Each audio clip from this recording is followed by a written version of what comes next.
Hello guys, welcome to UPSC point. दोस्तों, सभी successful लोगों द्वारा कहा जाता है कि प्रीवियस ईयर क्वेश्चन जरूर लगाएं। पॉलिटी की 500 एमसीक्यू सीरीज में हमने उन प्रश्नों को शामिल किया है जो हर एग्जाम में कई बार रिपीट हुए हैं। इस वीडियो से आप खुद को टेस्ट भी कर सकते हैं कि आप कितने पानी में हैं।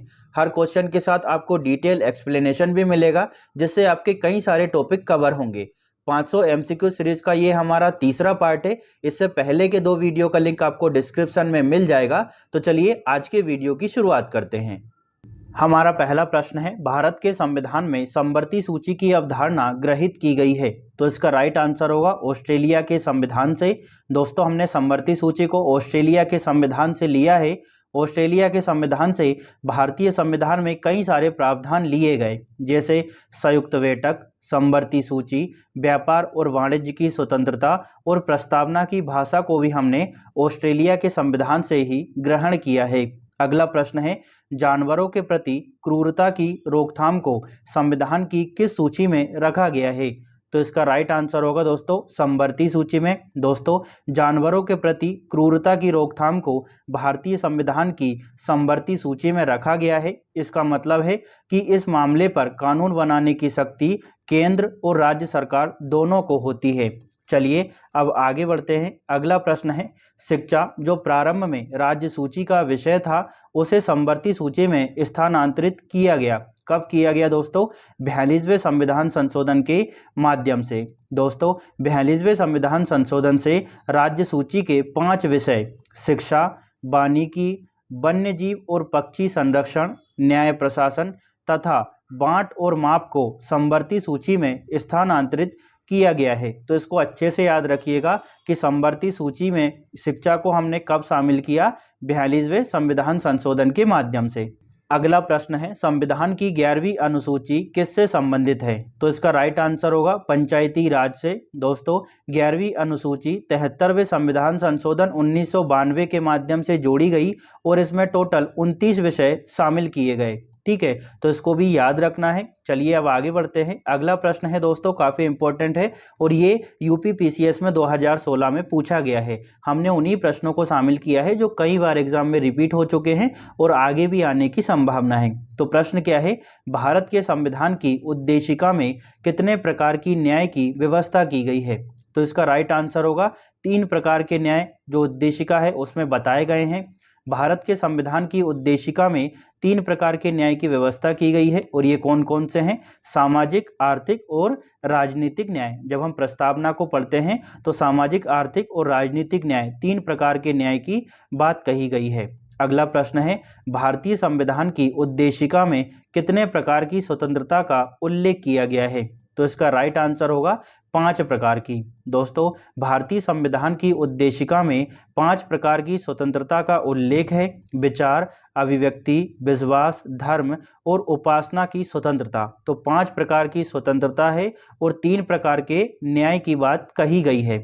चलिए अब आगे बढ़ते हैं दोस्तों। अगला प्रश्न है, किस अनुच्छेद में केंद्र शासित प्रदेशों के लिए उच्च न्यायालय का प्रावधान है?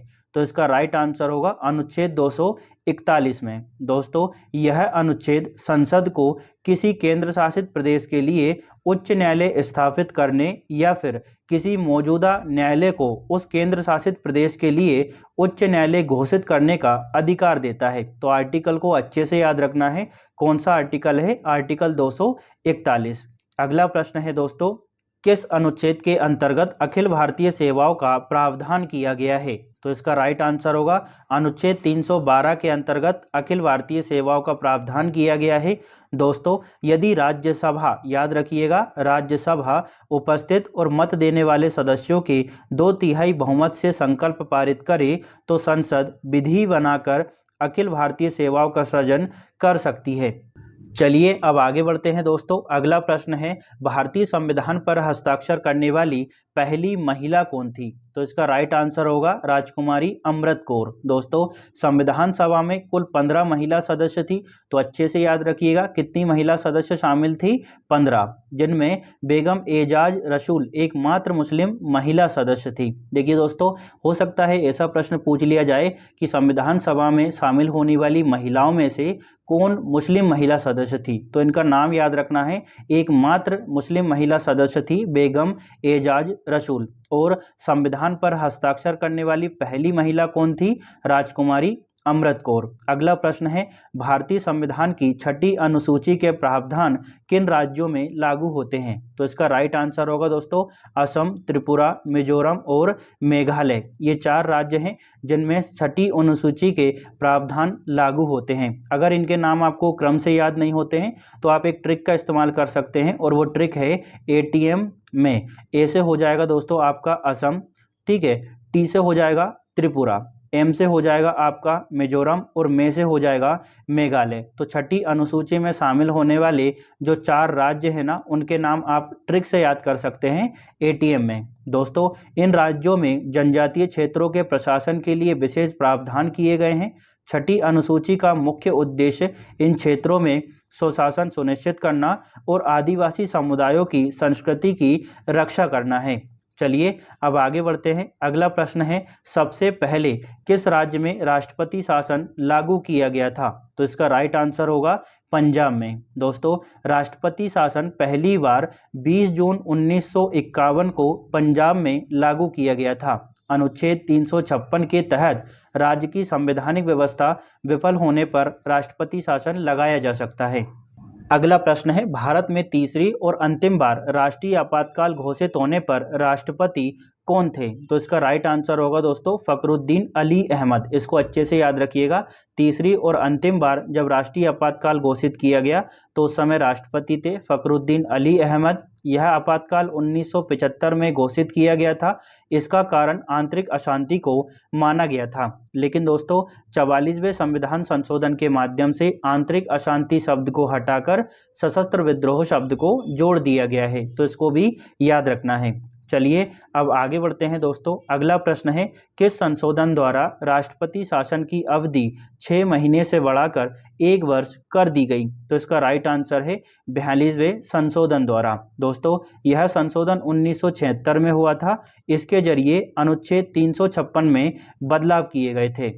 अगला प्रश्न है, पंचायती राज विषय किस सूची में आता है? तो इसका राइट आंसर होगा राज्य सूची में। दोस्तों संविधान की 7वीं अनुसूची की राज्य सूची में पंचायती राज विषय को शामिल किया गया है और राज्य सरकारें पंचायत व्यवस्था को नियंत्रित करती है। चलिए आगे बढ़ते हैं। अगला प्रश्न है दोस्तों, महिलाओं के लिए पंचायतों में 1/3 आरक्षण किस संशोधन द्वारा दिया गया?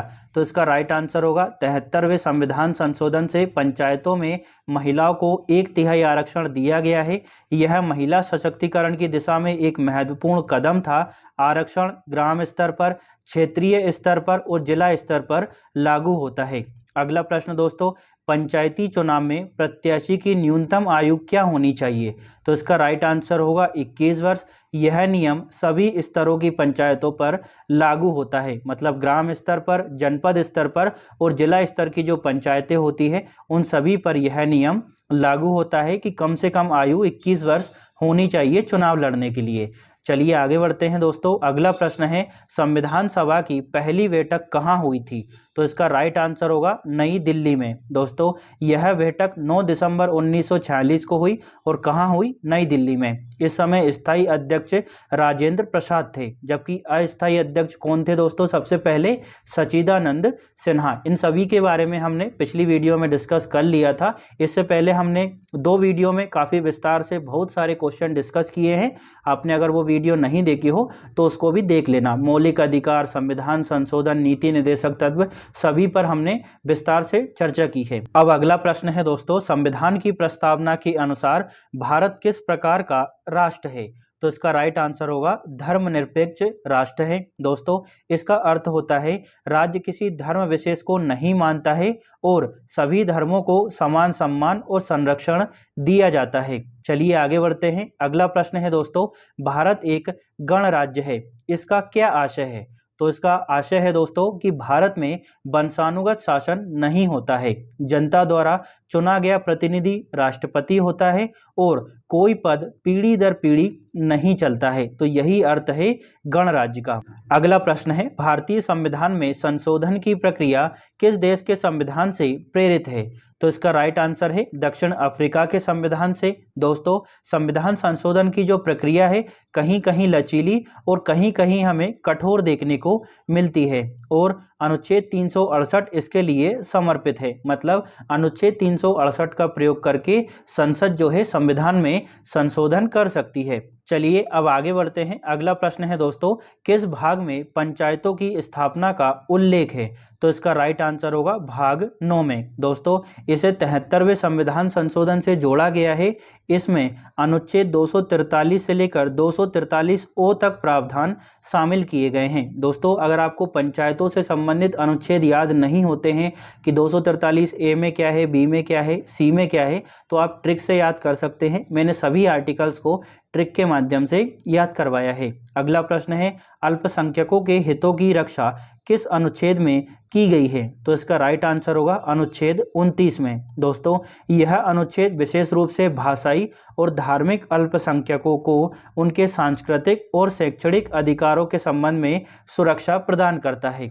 चलिए अगले प्रश्न की ओर बढ़ते हैं। अगला प्रश्न है, संसद के संयुक्त अधिवेशन का प्रावधान किस अनुच्छेद में है? तो इसका राइट आंसर होगा अनुच्छेद 108 में। दोस्तों, संसद के दोनों सदनों में मतभेद होने पर संयुक्त बैठक बुलाई जाती है और इसकी अध्यक्षता लोकसभा अध्यक्ष करते हैं। दोस्तों, संयुक्त बैठक को राष्ट्रपति द्वारा बुलाया जाता है, तो इसको भी याद रखना है। अगला प्रश्न है दोस्तों, राष्ट्रपति किस अनुच्छेद के तहत सुप्रीम कोर्ट से सलाह मांग सकते हैं? तो इसका राइट आंसर है अनुच्छेद 143 के तहत राष्ट्रपति सुप्रीम कोर्ट से सलाह मांग सकते हैं।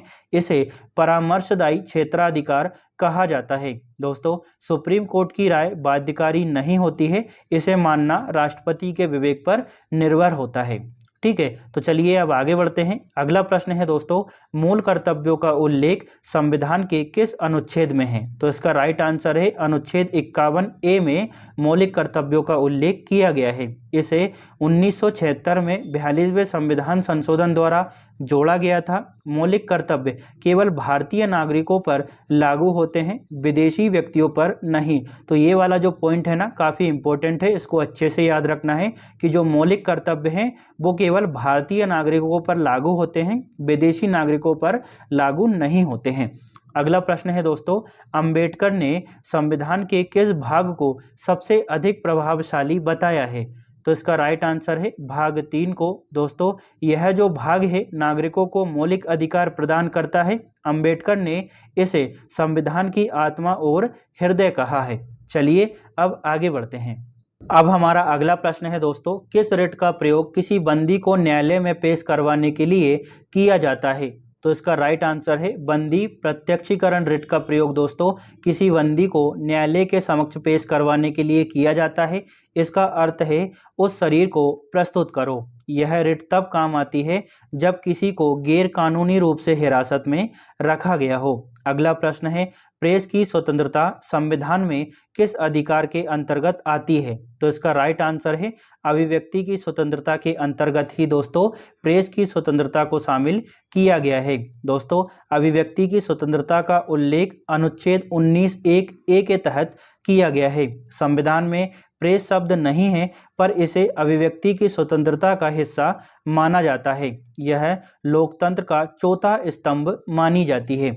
चलिए अब आगे बढ़ते हैं। अगला प्रश्न है दोस्तों, भारतीय संसद किन 3 घटकों से मिलकर बनती है? तो इसका राइट आंसर है राष्ट्रपति, लोकसभा और राज्यसभा। दोस्तों, इन तीनों से मिलकर संसद का निर्माण होता है और इसका उल्लेख आर्टिकल 79 में किया गया है। दोस्तों, राष्ट्रपति भले ही संसद का हिस्सा हो, लेकिन ये संसद के सदस्य नहीं होते हैं। अगला प्रश्न है, संसद के दोनों सदनों का सत्रावसान कौन करता है? तो इसका राइट आंसर होगा राष्ट्रपति। यह कार्य राष्ट्रपति मंत्रिपरिषद की सलाह पर करते हैं और अनुच्छेद 85(2) में इसका उल्लेख किया गया है। तो आर्टिकल को भी याद रखना है। चलिए अब आगे बढ़ते हैं। अगला प्रश्न है, राष्ट्रपति को शपथ कौन दिलवाता है? तो इसका राइट आंसर है भारत का मुख्य न्यायाधीश राष्ट्रपति को शपथ दिलवाते हैं। यदि मुख्य न्यायाधीश अनुपस्थित हो तो वरिष्ठतम न्यायाधीश इस कार्य को करते हैं। यह प्रक्रिया अनुच्छेद 60 और तीसरी अनुसूची में वर्णित है। अगला प्रश्न है, राष्ट्रपति पर महाभियोग किस सदन द्वारा लाया जा सकता है? तो इसका राइट आंसर होगा संसद के किसी भी सदन द्वारा राष्ट्रपति पर महाभियोग की प्रक्रिया शुरू की जा सकती है। दोस्तों, अनुच्छेद 61 के अनुसार दोनों सदनों द्वारा विशेष बहुमत से महाभियोग प्रस्ताव पारित किया जाता है। चलिए अब आगे बढ़ते हैं। अगला प्रश्न है दोस्तों, राष्ट्रपति के इस्तीफे की सूचना उपराष्ट्रपति किसे देता है? तो इसका राइट आंसर होगा लोकसभा अध्यक्ष को। दोस्तों, राष्ट्रपति उपराष्ट्रपति को इस्तीफा देते हैं और उपराष्ट्रपति इसे लोकसभा अध्यक्ष तक पहुंचाते हैं। अगला प्रश्न है, कौन से राष्ट्रपति का निधन कार्यकाल पूरा होने से पहले ही हो गया था? तो इसका राइट आंसर है डॉक्टर जाकिर हुसैन और फखरुद्दीन अली अहमद। दोस्तों, ये दो राष्ट्रपति ऐसे थे जिनका जो निधन है वो उनके कार्यकाल के दौरान ही हो गया। जाकिर हुसैन के बारे में एक पॉइंट याद रखना है कि जाकिर हुसैन भारत के पहले मुस्लिम और तीसरे राष्ट्रपति थे। तो भारत के पहले मुस्लिम राष्ट्रपति कौन थे? जाकिर हुसैन। इसको विशेष रूप से याद रखिएगा। चलिए अब आगे बढ़ते हैं। अगला प्रश्न है, भारत के कौन से राष्ट्रपति 2 बार निर्वाचित हुए? तो इसका राइट आंसर होगा राजेंद्र प्रसाद। दोस्तों, भारत के पहले और अब तक के इकलौते राष्ट्रपति हैं जिन्होंने 2 बार अपना कार्यकाल पूरा किया है। ठीक है। अगला प्रश्न है दोस्तों, उपराष्ट्रपति का चुनाव कैसे होता है? तो इसका राइट आंसर है अप्रत्यक्ष चुनाव के माध्यम से उपराष्ट्रपति का चुनाव होता है। संसद के दोनों सदनों यानी लोकसभा और राज्यसभा के सभी निर्वाचित और मनोनीत सदस्य वोट करते हैं। तो इसको याद रखना है, निर्वाचित और मनोनीत दोनों सदस्य वोट करते हैं उपराष्ट्रपति के चुनाव में। दोस्तों, यह एकल संक्रमणीय मत प्रणाली के माध्यम से होता है। ठीक है। चलिए अब आगे बढ़ते हैं। अगला प्रश्न है दोस्तों, उपराष्ट्रपति के चुनाव विवादों का निपटारण कौन करता है? तो इसका राइट आंसर है सर्वोच्च न्यायालय। दोस्तों, अनुच्छेद 71 के अनुसार चुनाव विवादों में सुप्रीम कोर्ट का निर्णय अंतिम होता है। किसी भी प्रत्याशी द्वारा चुनौती दी जा सकती है चुनाव को। ठीक है, तो अच्छे से याद रखेंगे कौन सा आर्टिकल है। आर्टिकल 71 के तहत दोस्तों चुनाव विवादों का निपटारण कौन करता है? Supreme court. अगला प्रश्न है, राज्यसभा के द्विवार्षिक चुनावों की अधिसूचना कौन जारी करता है? तो इसका राइट आंसर है भारत का निर्वाचन आयोग। दोस्तों, अनुच्छेद 324 के अनुसार चुनाव आयोग भारत में स्वतंत्र और निष्पक्ष चुनाव कराने के लिए जिम्मेदार होता है। चलिए अब आगे बढ़ते हैं दोस्तों। अगला प्रश्न है, वर्तमान राज्यसभा में कितने सदस्य निर्वाचित होते हैं? देखिए, यहाँ पर राज्यसभा के सदस्य संख्या नहीं पूछ रहा है, ऐसा पूछा जा रहा है कि कितने सदस्य निर्वाचित होते हैं। तो इसका राइट आंसर है 233। दोस्तों, राज्यसभा की वर्तमान सदस्य संख्या 245 है। इसमें से 233 निर्वाचित होते हैं और 12 सदस्यों को राष्ट्रपति द्वारा मनोनीत किया जाता है। अगला प्रश्न है, कौन सा विधेयक भारत की संचित निधि से धन निकासी का अधिकार देता है? तो इसका राइट आंसर है विनियोग विधेयक। दोस्तों, विनियोग विधेयक एक ऐसा विधेयक है जो सरकार को संचित निधि से धन निकालने की अनुमति देता है ताकि वह वित्तीय वर्ष के दौरान अपने खर्चों को पूरा कर सके। चलिए अब आगे बढ़ते हैं। अगला प्रश्न हमारे सामने है, लोकसभा को भंग करने का अधिकार किसके पास होता है? तो इसका राइट आंसर होगा राष्ट्रपति के पास में। दोस्तों, राष्ट्रपति प्रधानमंत्री की सलाह पर लोकसभा को भंग कर सकते हैं। यह अधिकार अनुच्छेद 85(2)(b) के अंतर्गत आता है। तो इस आर्टिकल को अच्छे से याद रखना है। अगला प्रश्न है दोस्तों, नई लोकसभा के गठन पर सबसे पहले कौन कार्यभार संभालता है? तो इसका राइट आंसर होगा प्रोटेम स्पीकर। यह अस्थायी अध्यक्ष होता है जो सदस्यों को शपथ दिलवाता है और इसकी नियुक्ति राष्ट्रपति द्वारा की जाती है। और ये जो प्रोटेम स्पीकर होता है सबसे वरिष्ठ सांसद होता है। ठीक है, तो सबसे वरिष्ठ सांसद को प्रोटेम स्पीकर चुना जाता है राष्ट्रपति द्वारा। चलिए आगे बढ़ें। अगला प्रश्न है, मंत्रिपरिषद किसके प्रति सामूहिक रूप से उत्तरदायी होती है? तो इसका राइट आंसर है लोकसभा के प्रति मंत्रिपरिषद सामूहिक रूप से उत्तरदायी होती है। अनुच्छेद 75(3) के अनुसार मंत्रिपरिषद लोकसभा के प्रति सामूहिक रूप से उत्तरदायी होती है। लोकसभा में विश्वास मत खोने पर मंत्रिपरिषद को इस्तीफा देना पड़ता है। तो इस आर्टिकल को अच्छे से याद रखना है, 75(3). अगला प्रश्न है, मंत्रियों को पद और गोपनीयता की शपथ कौन दिलवाता है? तो इसका राइट आंसर है राष्ट्रपति। दोस्तों, शपथ का प्रारूप संविधान की 3री अनुसूची में दिया गया है। चलिए अब आगे बढ़ें। अगला प्रश्न हमारे सामने है दोस्तों, लोकसभा के अध्यक्ष को कौन चुनता है? देखिए, लोकसभा का जो अध्यक्ष होता है उसका निर्वाचन नहीं होता है, उसको चुना जाता है। तो लोकसभा के अध्यक्ष को दोस्तों लोकसभा के सदस्यगण चुनते हैं। दोस्तों, लोकसभा में अध्यक्ष और उपाध्यक्ष को सदन में उपस्थित और मतदान करने वाले सदस्यों के साधारण बहुमत से अपने ही सदस्यों के बीच से चुना जाता है। तो ठीक है, अच्छे से याद रखना है कि साधारण बहुमत से चुने जाते हैं। अगला प्रश्न है, नियंत्रक एवं महालेखा परीक्षक, जिसको केक कहा जाता है, नियंत्रक एवं महालेखा परीक्षक को हटाने की प्रक्रिया किसके समान होती है? तो इसका राइट आंसर है सुप्रीम कोर्ट के न्यायाधीश के समान। दोस्तों, अनुच्छेद 148 से 151 भारत के नियंत्रक और महालेखा परीक्षक से संबंधित है और इसकी नियुक्ति राष्ट्रपति द्वारा की जाती है। तो ये भी आपको याद रखना है। आगे बढ़ते हैं। अगला प्रश्न है, नियंत्रक एवं महालेखा परीक्षक की नियुक्ति का प्रावधान किस अनुच्छेद में है? तो इसका राइट आंसर है अनुच्छेद 148 में। दोस्तों, अनुच्छेद 148 में केग की नियुक्ति, शपथ और सेवा शर्तों का प्रावधान किया गया है। केग का कार्यकाल 6 वर्ष या फिर 65 वर्ष की आयु जो भी पहले होता है, तो इसको भी याद रखना है। अगला प्रश्न दोस्तों हमारे सामने, संविधान का अंतिम व्याख्याता कौन होता है? तो इसका राइट आंसर होगा भारत का सर्वोच्च न्यायालय। दोस्तों, संविधान की किसी भी धारा, अनुच्छेद या शब्द की अंतिम व्याख्या सुप्रीम कोर्ट द्वारा की जाती है। अनुच्छेद 141 के अनुसार, इस आर्टिकल को अच्छे से याद रखना है, अनुच्छेद 141 के अनुसार उसके निर्णय पूरे देश पर बाध्यकारी होते हैं। चलिए आगे बढ़ते हैं। अगला प्रश्न है, सर्वोच्च न्यायालय में न्यायाधीशों की संख्या किसके द्वारा तय की जाती है? तो इसका राइट आंसर होगा दोस्तों संसद द्वारा। आर्टिकल को अच्छे से देखना है। आर्टिकल 124 के अनुसार संसद को न्यायाधीशों की संख्या निर्धारित करने का अधिकार प्रदान किया गया है। वर्तमान में सर्वोच्च न्यायालय में न्यायाधीशों की संख्या 34 है, जिसमें चीफ जस्टिस ऑफ इंडिया भी शामिल है। मतलब मुख्य न्यायाधीश को मिलाकर कितने न्यायाधीश सुप्रीम कोर्ट में हैं?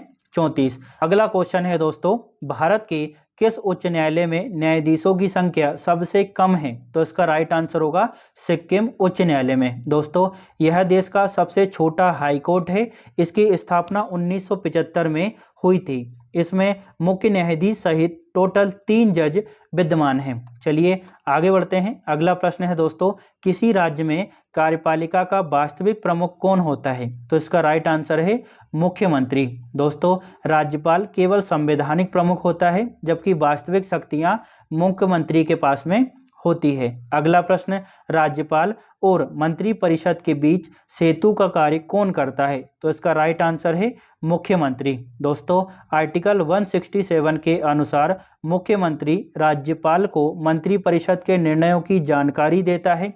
मंत्रिपरिषद सामूहिक रूप से राज्य विधानसभा के प्रति उत्तरदायी होती है और दोस्तों प्रत्येक मंत्री व्यक्तिगत रूप से राज्यपाल के प्रति उत्तरदायी होते हैं। तो आर्टिकल को याद रखना है, ठीक है। और सामूहिक रूप से मंत्रिपरिषद किसके प्रति उत्तरदायी होती है?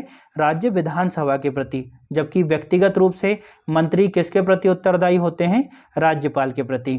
चलिए अब आगे बढ़ते हैं। अगला प्रश्न है दोस्तों, राज्य विधानसभाओं की संरचना संविधान के किस अनुच्छेद में दी गई है? तो इसका राइट आंसर है आर्टिकल 170 में दोस्तों राज्य विधानसभाओं की संरचना का उल्लेख किया गया है। इसमें विधानसभाओं की कुल सीटें, ठीक है, सीटों का वितरण, प्रत्यक्ष चुनाव आदि का वर्णन किया गया है। परिसीमन आयोग इसकी संरचना निर्धारित करता है। अगला प्रश्न, विधानसभा चुनाव कराने की जिम्मेदारी किसकी होती है? तो इसका राइट आंसर है भारत के निर्वाचन आयोग की। दोस्तों, अनुच्छेद 324 निर्वाचन आयोग को लोकसभा, राज्यसभा, विधानसभा, राष्ट्रपति और उपराष्ट्रपति के चुनावों के संचालन का अधिकार देता है। चलिए अब आगे बढ़ते हैं दोस्तों। अगला प्रश्न हमारे सामने है, चुनाव आयोग की वर्तमान संरचना क्या है? तो इसका राइट आंसर है 3 सदस्यीय। दोस्तों, वर्तमान में भारत का निर्वाचन आयोग 3 सदस्यीय निकाय है, जिसमें एक मुख्य निर्वाचन आयुक्त और 2 अन्य निर्वाचन आयुक्त शामिल है। अगला प्रश्न, चुनाव आयुक्तों की संख्या कौन तय करता है? मुख्य निर्वाचन आयुक्त को छोड़कर। देखिए एक तो होगा ही होगा, इसके अलावा कितने आयुक्त होंगे इसका निर्धारण कौन करता है, ऐसा पूछ रहा है प्रश्न। तो दोस्तों चुनाव आयुक्तों की संख्या का निर्धारण राष्ट्रपति द्वारा किया जाता है। अनुच्छेद 324(2) भारत के राष्ट्रपति को समय समय पर मुख्य निर्वाचन आयुक्त के अलावा अन्य चुनाव आयुक्तों की संख्या निर्धारित करने का अधिकार देता है।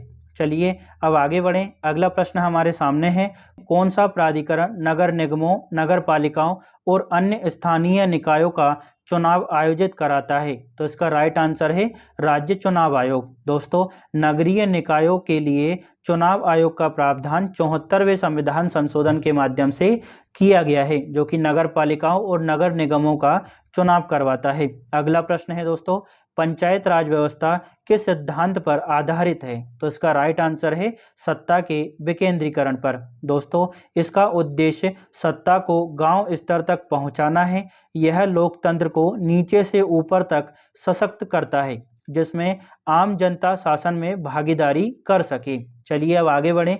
अगला प्रश्न है दोस्तों, पंचायत राज व्यवस्था का विचार संविधान के किस भाग से प्रेरित है? तो इसका राइट आंसर है भाग 4 यानी नीति निर्देशक सिद्धांतों से। दोस्तों अनुच्छेद 40 में ग्राम पंचायतों की स्थापना का निर्देश दिया गया है।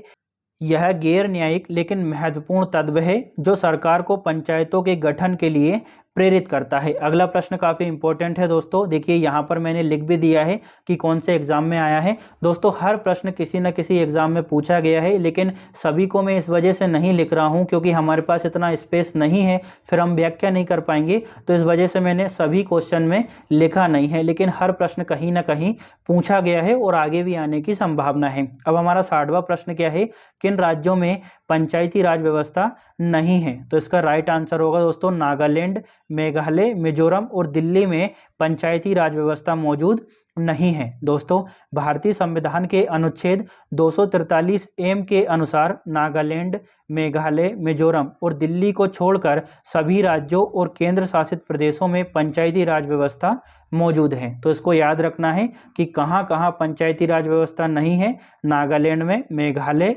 मिजोरम और दिल्ली में। चलिए अब आगे बढ़ते हैं। अगला प्रश्न है, पंचायत राज व्यवस्था की सबसे छोटी इकाई क्या है?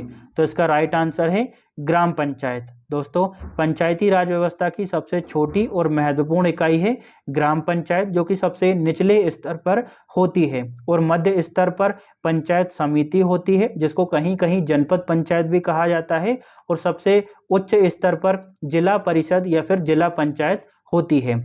अगला प्रश्न है दोस्तों, न्यायिक पुनर्वलोकन की व्यवस्था भारत ने किस देश से ली है? तो इसका राइट आंसर है अमेरिका से। यह सिद्धांत कहता है कि न्यायपालिका संसद द्वारा बनाए गए कानूनों की समीक्षा कर सकती है और असंवैधानिक होने पर कानून को निरस्त भी कर सकती है। चलिए दोस्तों अब हम आगे बढ़ते हैं, अगले प्रश्न को देखते हैं। दोस्तों ये जो 63वां प्रश्न है काफ़ी इंपॉर्टेंट है, तो इसको अच्छे से याद रखना है और इस पर स्टार बना लेना है। प्रश्न क्या है, देश में व्यापार, वाणिज्य और आवागमन की स्वतंत्रता का प्रावधान किस अनुच्छेद में है? तो इसका राइट आंसर है अनुच्छेद 301 में। दोस्तों यह अनुच्छेद भारत के भीतर व्यापार, वाणिज्य और आवागमन की स्वतंत्रता की गारंटी देता है। हालांकि यह स्वतंत्रता पूर्ण रूप से नहीं दी गई है, इस पर उचित प्रतिबंध भी लगाए गए हैं। ऐसा नहीं है कि आप महिलाओं का व्यापार करोगे, बच्चों का व्यापार करोगे तो कुछ प्रतिबंध लगाए गए हैं, लेकिन इस तरह की स्वतंत्रता का उल्लेख किस आर्टिकल में है? आर्टिकल 301 में। अगला प्रश्न है, भारतीय संविधान में 9वीं अनुसूची कब जोड़ी गई? तो इसका राइट आंसर है प्रथम संविधान संशोधन द्वारा। 1951 के प्रथम संविधान संशोधन से इस अनुसूची को जोड़ा गया है। इसका उद्देश्य कुछ कानूनों को न्यायिक समीक्षा से बचाना था, विशेषकर भूमि सुधार कानूनों को। चलिए अब आगे बढ़ें। अगला प्रश्न है, 6 से 14 वर्ष की आयु के बच्चों को शिक्षा देने का अधिकार कैसा अधिकार है? तो इसका राइट आंसर है ये हमारा मौलिक अधिकार है।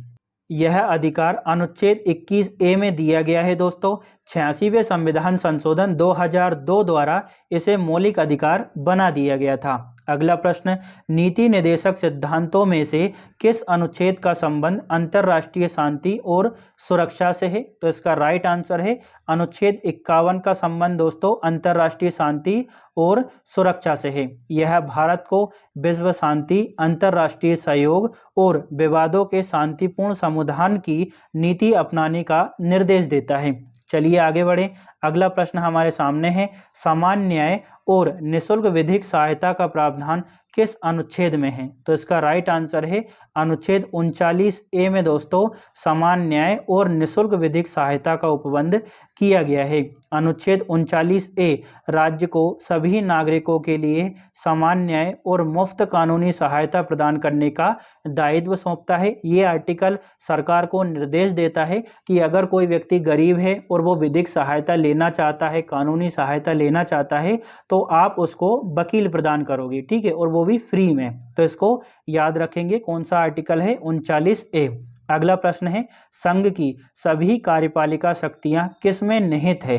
तो इसका राइट आंसर है राष्ट्रपति में। दोस्तों आर्टिकल 53(1) स्पष्ट रूप से कहता है कि संघ की कार्यपालिकी शक्ति राष्ट्रपति में निहित होगी। राष्ट्रपति इन शक्तियों का प्रयोग सीधे या अपने अधीनस्थ कर्मचारियों के माध्यम से करता है। चलिए अगले क्वेश्चन को देखते हैं। प्रश्न क्या है, भारत के कौन से राष्ट्रपति निर्विरोध रूप से निर्वाचित हुए थे? तो इसका राइट आंसर है नीलम संजीव रेड्डी। दोस्तों 1977 में राष्ट्रपति ये जो है नीलम संजीव रेड्डी निर्वाचित हुए। उनके विरुद्ध कोई भी प्रत्याशी खड़ा नहीं हुआ। वे एकमात्र निर्विरोध राष्ट्रपति हैं और पूर्व में लोकसभा अध्यक्ष भी रहे हैं। तो इसको भी याद रखना है। हो सकता है इस तरह से प्रश्न पूछ लिया जाए कि कौन से राष्ट्रपति थे जो लोकसभा अध्यक्ष रहे? तो कौन थे? नीलम संजीव रेड्डी, और ये निर्विरोध निर्वाचित हुए। अगला प्रश्न है, वह कौन सा सदन है जिसका अध्यक्ष उस सदन का सदस्य नहीं होता है? तो इसका राइट आंसर है राज्यसभा। दोस्तों राज्यसभा के अध्यक्ष भारत के उपराष्ट्रपति होते हैं जो उस सदन के सदस्य नहीं होते हैं। इस संबंध में पिछली वीडियो में मैंने आपको बताया था। उपराष्ट्रपति अपने पद के कारण ही राज्यसभा के सभापति के रूप में कार्य करते हैं। चलिए अब आगे बढ़ते हैं। अगला प्रश्न है, वर्तमान में लोकसभा में राज्यों के लिए सीटों का आवंटन किस जनगणना पर आधारित है? तो इसका राइट आंसर है 1971 की जनगणना पर। दोस्तों यह व्यवस्था 2026 तक जारी रहेगी, ठीक है, जिसके बाद सीटों का आवंटन अगली जनगणना के आधार पर किया जाएगा। अगला प्रश्न, लोकसभा में न्यूनतम कितने सत्र आवश्यक हैं? तो इसका राइट आंसर है न्यूनतम 2 सत्र होना आवश्यक है। दोस्तों संविधान के अनुसार संसद की 2 बैठकों के बीच 6 महीने से अधिक का अंतर नहीं होना चाहिए, इसलिए कम से कम 2 सत्र होना अनिवार्य है। चलिए अब आगे बढ़ते हैं। अगला प्रश्न हमारे सामने है, किस स्थिति में लोकसभा का कार्यकाल संसद बढ़ा सकती है? तो इसका राइट आंसर है राष्ट्रीय आपातकाल की स्थिति में जो संसद है वो लोकसभा का कार्यकाल बढ़ा सकती है। अनुच्छेद 83(2) के अनुसार आपातकाल के दौरान लोकसभा का कार्यकाल 1 वर्ष के लिए बढ़ाया जा सकता है। तो आर्टिकल को विशेष रूप से याद रखना है। अगला प्रश्न हमारे सामने है, संविधान में किस व्यक्ति को हटाने का प्रावधान नहीं है? ठीक है, प्रश्न अच्छे से सुनना है। संविधान में किस व्यक्ति को हटाने का प्रावधान नहीं है? तो इसका राइट आंसर है राज्यपाल को। दोस्तों राज्यपाल को संविधान में किसी विशेष प्रक्रिया से हटाने का प्रावधान नहीं है। वे राष्ट्रपति की इच्छा पर अपने पद पर बने रहते हैं। तो इसको भी याद रखना है दोस्तों। चलिए अब आगे बढ़ते हैं, लेकिन उससे पहले आपसे रिक्वेस्ट है कि अगर आपको वीडियो अच्छा लग रहा हो तो लाइक शेयर और सब्सक्राइब जरूर करिएगा।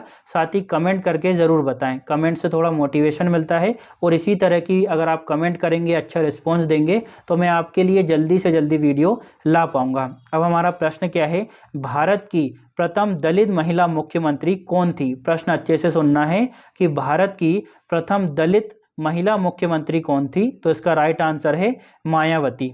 दोस्तों मायावती उत्तर प्रदेश से भारत की पहली दलित महिला मुख्यमंत्री बनी।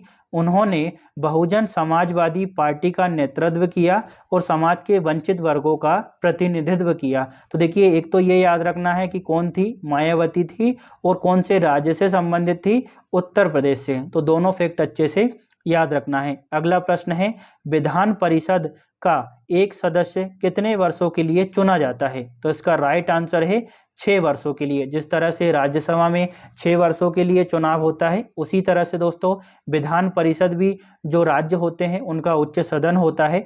इसी वजह से विधान परिषद के जो सदस्य हैं वो 6 वर्षों के लिए चुने जाते हैं। यह एक स्थायी सदन होता है जिसमें हर 2 वर्ष में 1/3 सदस्य सेवानिवृत्त होते हैं।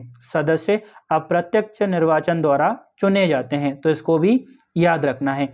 चलिए अब आगे बढ़ते हैं। अगला प्रश्न है दोस्तों, विधान परिषद में कितने सदस्य राज्यपाल द्वारा मनोनीत किए जाते हैं? तो इसका राइट आंसर है 1/6 सदस्य। मान लीजिए विधान परिषद में 500 सदस्य हैं तो उनका 1/6 सदस्य राज्यपाल द्वारा मनोनीत किया जाएगा। दोस्तों राज्यपाल द्वारा मनोनीत सदस्य शिक्षा, विज्ञान, साहित्य, कला, समाज सेवा और एक यहाँ पर जोड़ लेना है सहकारिता के क्षेत्र से होते हैं। दोस्तों यह प्रावधान योग्य विशेषज्ञों को सदन में स्थान देने हेतु किया गया है।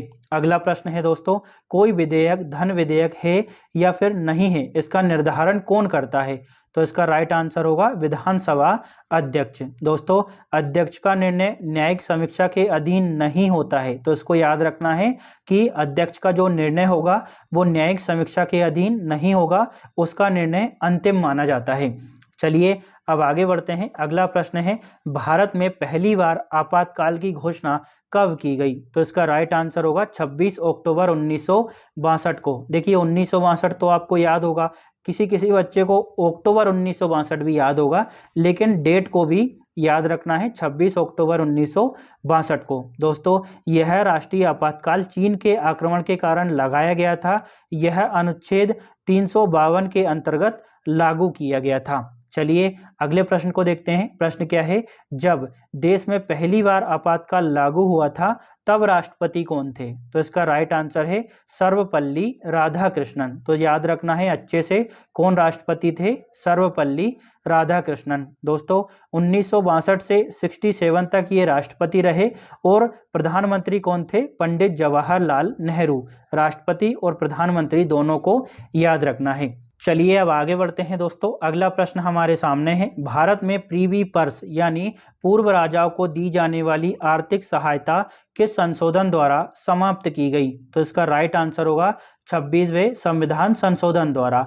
दोस्तों 26वें संविधान संशोधन के माध्यम से प्रीवी पर्स को समाप्त कर दिया गया और यह 1971 में पारित हुआ था। इस संशोधन ने सभी पूर्व रियासतों को मिलने वाली वार्षिक राशि समाप्त कर दी थी।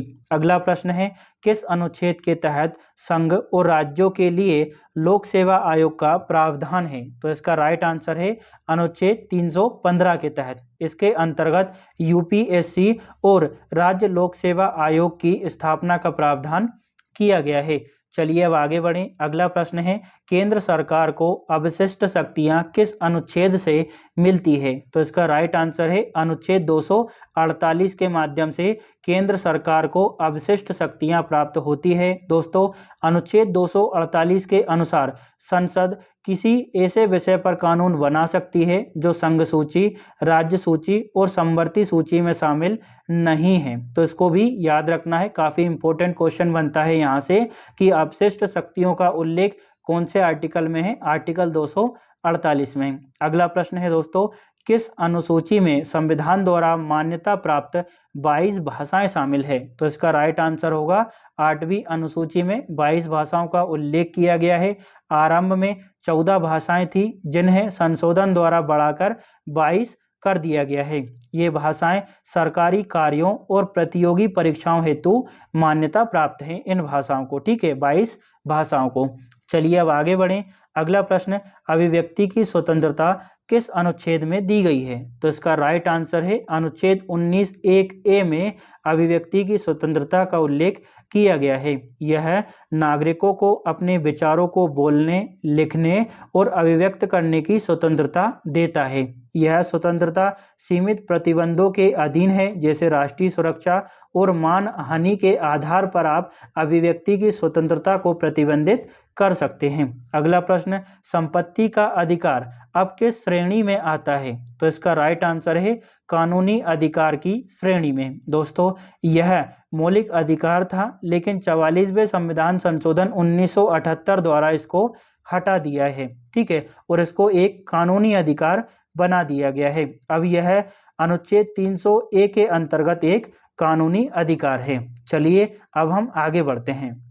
अब हमारा अगला प्रश्न है दोस्तों, भारत में एकल नागरिकता की व्यवस्था किस देश से प्रेरित है? तो इसका राइट आंसर है ब्रिटेन से। दोस्तों संविधान में नागरिकता केवल केंद्र सरकार द्वारा दी जाती है, राज्यों की अलग नागरिकता नहीं होती है। अगला प्रश्न काफी इंपॉर्टेंट है, इसको स्टार मार्क करना है, ये आएगा ही आएगा। प्रश्न क्या है, किस लोकसभा अध्यक्ष का कार्यकाल सबसे लंबा रहा? तो इसका राइट आंसर है बलराम जाखड़ का। कुछ और भी इंपॉर्टेंट फैक्ट हैं, जैसे मावलंकर जो है, जीवी मावलंकर लोकसभा के पहले अध्यक्ष थे, तो याद रखना है कि लोकसभा के पहले अध्यक्ष कौन थे। और दोस्तों मीरा कुमार, श्रीमती मीरा कुमार लोकसभा की पहली महिला अध्यक्ष थी। तो इन दोनों के बारे में और दोनों तरह के प्रश्न हम पिछली वीडियोस में डिस्कस कर चुके हैं, इस वजह से यहाँ पर ज़्यादा जोर नहीं दूंगा। पहले अध्यक्ष को याद रखना है, जीवी मावलंकर पहले अध्यक्ष थे और श्रीमती मीरा कुमार पहली महिला अध्यक्ष थी। और सबसे लंबा कार्यकाल था दोस्तों बलराम जाखड़ का। अब हमारा अगला प्रश्न है, ऐसा कौन सा व्यक्ति है जो संसद का सदस्य नहीं होते हुए भी उसे संबोधित कर सकता है? तो इसका राइट आंसर है भारत का महान्यायवादी यानी अटॉर्नी जनरल। दोस्तों यह भारत सरकार का विधिक सलाहकार होता है, उसे संसद की कार्यवाही में भाग लेने और बोलने का अधिकार होता है, परंतु वोट देने का अधिकार नहीं होता है। तो इसको भी अच्छे से याद रखना है। अगला प्रश्न है, भारत की लेखा परीक्षा और लेखा व्यवस्था का प्रमुख अधिकारी कौन होता है?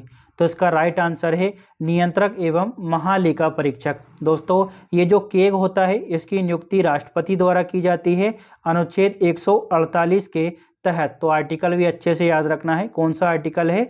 आर्टिकल 148। यह संघ के खातों से संबंधित जो रिपोर्ट है वो राष्ट्रपति को सौंपते हैं और राष्ट्रपति इसको संसद के समक्ष प्रस्तुत करते हैं। तो के का जो प्रावधान है कौन से आर्टिकल में है?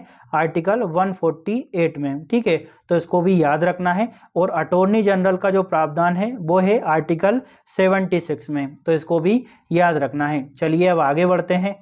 अगला प्रश्न है, राज्यों के संबंध में केग अपनी रिपोर्ट किसे सौंपता है? तो इसका राइट आंसर होगा उस राज्य के राज्यपाल को। दोस्तों नियंत्रक एवं महालेखा परीक्षक यानी केग राज्य सरकार की वित्तीय कार्यों की रिपोर्ट राज्यपाल को सौंपते हैं। अगला प्रश्न, इंद्रजीत समिति का उद्देश्य क्या था? तो इसका राइट आंसर होगा चुनाव खर्चों के लिए सार्वजनिक कोष की व्यवस्था करना, मतलब अगर चुनाव में जो भी खर्च होगा वो सार्वजनिक फंड से दिया जाए, ऐसा सुझाव दिया था इंद्रजीत समिति ने। इसका उद्देश्य राजनीतिक दलों के चुनावी खर्चों में पारदर्शिता लाना था। चलिए अब आगे बढ़ते हैं। अगला प्रश्न है, यदि राष्ट्रपति और उपराष्ट्रपति दोनों अनुपस्थित हो तो राष्ट्रपति का कार्य कौन संभालता है? देखिए राष्ट्रपति भी ना हो और उपराष्ट्रपति भी ना हो तो कार्यकाल कौन संभालेगा? भारत का मुख्य न्यायाधीश। जब दोनों के पद रिक्त हो या फिर दोनों अनुपस्थित हो तो मुख्य न्यायाधीश कार्यभार को संभालते हैं, और अगर मुख्य न्यायाधीश भी नहीं है तो जो सुप्रीम कोर्ट है उसके वरिष्ठतम न्यायाधीश इस कार्य को संभालेंगे।